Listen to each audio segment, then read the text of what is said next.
Hello everyone, कैसे हैं आप सभी। बात करने वाले हैं सीजीएल 2025 एग्जाम्स के बारे में और एसएससी के सारे एग्जाम्स के बारे में थोड़ी सी चर्चा करने वाले हैं, क्योंकि आप सभी को पता है कि एसएससी एग्जाम्स को लेकर किस प्रकार का अभी वर्तमान में माहौल चल रहा है। दोस्तों, एसएससी सीजीएल का जो एग्जाम है आपका बहुत बड़ा एग्जाम होने वाला है और 13 अगस्त से लेकर के आपका 30 अगस्त तक आपका होने वाला है। तो क्या अब आपका सीजीएल का एग्जाम हो पाएगा या सीजीएल 2025 का एग्जाम आपका पोस्टपोन होने वाला है, सीजीएल 2025 का एग्जाम आपका कैंसिल होने वाला है? तो क्या होने वाला है उस पर हम लोग बात करते हैं। दोस्तों, आप सभी को पता है कितनी सारी विसंगतियां थी आपकी सीजीएल के एग्जाम में, एसएससी के एग्जाम में। उस वजह से आपका जो कंपनी थी, वो दूसरी जो वेंडर आपका आया था, वो आप सभी समझते हैं कि टीसीएस को हटा करके एग्जीक्यूटिव उन्होंने किया था। और जैसे ही एग्जीक्यूटिव किया इन्होंने, तो अभी आपका पहला एग्जाम होता है सिलेक्शन पोस्ट का और फेज 13 का आपका एग्जाम होता है और उसमें तमाम प्रकार की विसंगतियां आपके सामने आई हैं और आप सभी भली भांति उनसे परिचित भी हैं।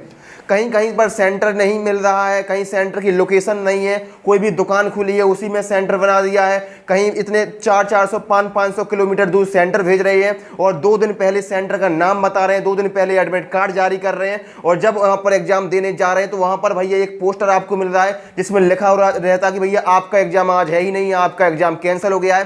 तो सोचिए, जो स्टूडेंट 400-500 किलोमीटर ट्रेवल करके एग्जाम देने जा रहे हैं, वहां पर उनको सेंटर ही नहीं मिल रहा है, वहां पर उनको पेपर देने का मौका भी नहीं मिल रहा है, वहां पर उनको एग्जाम पोस्टपोन लिखा मिल रहा है, उनका जो एडमिट कार्ड में जो डेट मेंशन की गई है वो डेट पर एग्जाम ही नहीं हो रहा है। अगर एग्जाम हो भी रहा है तो कहीं माउस काम नहीं कर रहा है, कहीं जो भी सिस्टम है वो वर्क नहीं कर रहा है, सिस्टम हैंग हो रहा है। इसके अलावा तमाम प्रकार की विसंगतियां सामने आई, जो भी मैनेजमेंट है वो साथ नहीं दे रहा है और कुछ भी अच्छी तरीके से आपको कंप्लीट नहीं हो रहा। और ऐसा एक सेंटर पर नहीं हो रहा है, ऐसा तमाम सेंटर पर निकल के सामने आया है। और अभी तो एसएससी फेज 13 का एग्जाम होता है, जो कि बहुत छोटा एग्जाम था, बहुत बड़ी संख्या में उसमें लोग नहीं शामिल हुए थे। लेकिन सोचिए, जब आपका एसएससी सीजीएल का एग्जाम होगा, सीएचएसएल का एग्जाम होगा, जिसमें बड़ी संख्या में छात्र होंगे, उस टाइम क्या होगा, उस टाइम किस प्रकार से मैनेजमेंट कर पाएगा एग्जीक्यूटिव, किस प्रकार से, मुझे नहीं लगता है। तो इसी को लेकर के आप सभी जानते हैं, जितने भी टीचर्स हैं वो साथ में हैं और 31 जुलाई को लेकर के 31 जुलाई को वो एक मीटिंग भी करने वाले हैं। आप सभी जानते हैं, जो अभिनय शर्मा सर है, इन्होंने एक वीडियो बना के सब कुछ समझाया था। तो अभिनय शर्मा सर को आप फॉलो कर सकते हैं, जो भी ये बताएं उनको अच्छे से सुनिए वीडियो के माध्यम से। या जिस प्रकार से भी टीचर्स हैं, स्टूडेंट हैं, उनको सभी को एक साथ आना पड़ेगा इस समय, क्योंकि स्टूडेंट के साथ खिलवाड़ होगा। अगर सीजीएल का एग्जाम पोस्टपोन नहीं होता है तो ये सारी विसंगतियां आपको सीजीएल के एग्जाम में भी देखने को मिलेंगी। तब आप सोचिए कितना नुकसान आपका होने वाला है। यही सारी विसंगतियां आपके सीएचएसएल के एग्जाम में भी होंगी, एमटीएस के एग्जाम में भी होगी। अगर आप सोचिए, अगर आपको कोई भी काम दिया जाता है, सपोज करिए अगर आपको कोई भी काम दिया जाता है, तो आपको जो पहला काम दिया जाएगा, आप उसे पूरी ईमानदारी से, पूरी सतर्कता के साथ और पूरी अच्छी तरीके से करने का प्रयास करेंगे। और पहला ही एग्जाम जब एग्जीक्यूटिव ने इस प्रकार का खराब कर दिया है, तमाम प्रकार की विसंगतियां सामने आई हैं, सिस्टम लैग हो रहा है, सिस्टम हैंग हो रहा है और कुछ भी काम नहीं कर रहा है, और आप सोचिए कि जो आपका जो मुद्दा है वो सरकार के पास पहुंच रहा है। विपक्ष के जो सांसद हैं, विपक्ष के जो नेता हैं, राहुल गांधी, उन्होंने भी ट्वीट के माध्यम से आपका सपोर्ट किया है। बड़े बड़े न्यूज़ चैनल के माध्यम से, चाहे वो लल्लन टॉप हो गया है, दूसरे न्यूज़ चैनल हो गए, उन्होंने भी इस मुद्दे को आपका उठाया है। और जितने भी टीचर्स हैं, जितने भी स्टूडेंट हैं, वो खुद अपने आप में एक मीडिया है। और आप सपोर्ट करिए, ऐसे वीडियो को शेयर जरूर करिएगा, चैनल को सब्सक्राइब जरूर करिएगा। तो मेरी तो यही डिमांड है कि भैया एग्जीक्यूटिव को जल्दी से हटाया जाए और टीसीएस को वापस लाया जाए। अगर टीसीएस जब थी तो इस प्रकार की विसंगतियां आपके सामने नहीं आती थी, उनका सिस्टम वर्क करता था, उनके एग्जाम सेंटर अच्छे होते थे, उनका मैनेजमेंट सही होता था। थोड़ी बहुत विसंगतियां थी, लेकिन उसका मतलब ये नहीं है कि भैया उसको हटा करके आप इस प्रकार की भ्रष्ट कंपनी को ले आए सामने, जिस पर पहले से ही कई सारे भ्रष्टाचार के आरोप लगे हुए हैं। ठीक है, आप सभी जानते हैं मैं किस बारे में बात कर रहा हूं। और अब दो चीजें आपके सामने हैं कि आपको साथ में लड़ाई भी लड़नी है, आपको टीसीएस को लाना भी है, आपको एग्जीक्यूटिव की हटाना भी है, जो विसंगतियां आपकी चल रही हैं उसको दूर भी करना है, और साथ में आपको पढ़ाई भी करनी है। क्योंकि आपका जो सीजीएल का एग्जाम है वो 13 अगस्त से लेकर के 30 अगस्त तक आपका लगा हुआ है, और अभी उसको लेकर के कोई भी अपडेट ऐसी नहीं आई है कि भैया कैंसिल होगा या पोस्टपोन होगा या क्या होता है। क्योंकि सीजीएल 2025 में आपकी बहुत बड़ी मात्रा में आपकी वैकेंसी है, लगभग 16,000 वैकेंसी आपकी है। तो ये मौका आपका हाथ से नहीं जाने देना चाहिए। तो आपको पढ़ते भी रहना है और आपको दूसरी साइड जो चल रहा है उसको भी आपको थोड़ा देखते रहना है, क्योंकि वहाँ आपकी ज़रूरत है। जितने भी स्टूडेंट हैं, जितने भी टीचर्स हैं, आपके सपोर्ट के बिना यहाँ पर कुछ भी लड़ाई पॉसिबल नहीं है, क्योंकि सरकार तो अपने कानों में भैया तेल लगा के और जो भी कहते हैं भैया रुई लगा के बैठी हुई है, उसको कुछ भी आपकी बातें नहीं सुननी है।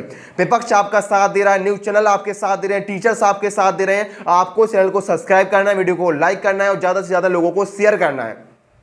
अब आपको तैयारी अपनी करती रहनी है, उसमें कोई भी आपको गुंजाइश नहीं है भैया तैयारी नहीं करनी है, क्योंकि तैयारी ही एकमात्र ऐसा उपाय है जो उसको आपको कंटिन्यू लगाए रहना है। और उसके लिए आपको मैक्सिमम प्रैक्टिस जरूर करनी है, क्योंकि अब आपका एग्जाम आ चुका है तो आपको प्रैक्टिस करके जानी है। और हो सकता है कि भैया एजुकेटिव ही आपका पेपर है, जो विसंगतियां आपकी हुई हैं उनको दूर करके पेपर आपका ले, तो आपको एजुकेटिव के जो इंटरफेस है वो बिल्कुल बदल गया है, एग्जाम पैटर्न पूरा बदल गया है। आपको जिस प्रकार के इंटरफेस एग्जाम में देखने को मिलेगा वो पहले जो टीसीएस का था, पहले जो आप कहीं पर प्रैक्टिस सेट लगाते थे, आप मॉक टेस्ट लगाते थे, उस प्रकार से पूरा बदल गया है। तो आपको उसी जो आपका इंटरफेस है, आपको उसी का फील लेते हुए उसी इंटरफेस पर आपको मॉक टेस्ट लगाने हैं। और वो इंटरफेस आपको कहां मिलेगा, तो वो मिलने वाला है आपको टेक्स्ट बुक पर। अभी आप देख सकते हैं टेक्स्ट बुक पर एक शानदार ऑफर चल रहा है, बहुत शानदार सेल चल रही है। और जिस प्रकार से आपका एजुकेटिव, जिस प्रकार से आपके एग्जाम में इंटरफेस आपको मिलने वाला है, उसी प्रकार से आपका टेक्स्ट बुक ने भी आपका इंटरफेस बना दिया है। तो सेम फील आपको घर पर मिलने वाली है। तो यहाँ पर जाके आप इसका पास प्रो परचेज कर सकते हैं और मैक्सिमम प्रैक्टिस आप लोग यहाँ पर कर सकते हैं। तो मेरे भाई अब आपका वो समय है जो आपका संघर्ष का समय है। लड़ाई भी एक साथ चल रही है, जितने भी टीचर्स वो 31 तारीख को आपको मिलने वाले भी है, मीटिंग भी होने वाली है। इसके साथ साथ आपको पढ़ाई कंटिन्यू करनी है, क्योंकि आपका एग्जाम पोस्टपोन होने का, एग्जाम कैंसिल होने का कोई भी अपडेट अभी तक सामने नहीं आई है। तो आपको पढ़ाई कंटिन्यू करनी है, क्योंकि इसका कोई सॉल्यूशन नहीं है, आपको एग्जाम देना ही पड़ेगा। और अच्छी खासी वैकेंसीज भी है, बाकी जितनी भी विसंगतियां उनको दूर होना चाहिए। आपकी क्या राय है, आपके साथ कौन कौन सी विसंगति एग्जाम में देखने को मिली, आप कमेंट करके बता सकते हैं। और अगर आपको कोई और डाउट है तो कमेंट करिएगा। चैनल पर पहली बार आए मेरे भाई, चैनल को सब्सक्राइब कर लीजिए, क्योंकि इस प्रकार के वीडियो आपके सपोर्ट में बहुत कम ही लोग ही बनाते हैं। तो चैनल को सपोर्ट करिए, वीडियो को लाइक करिए, चैनल को सब्सक्राइब करिए।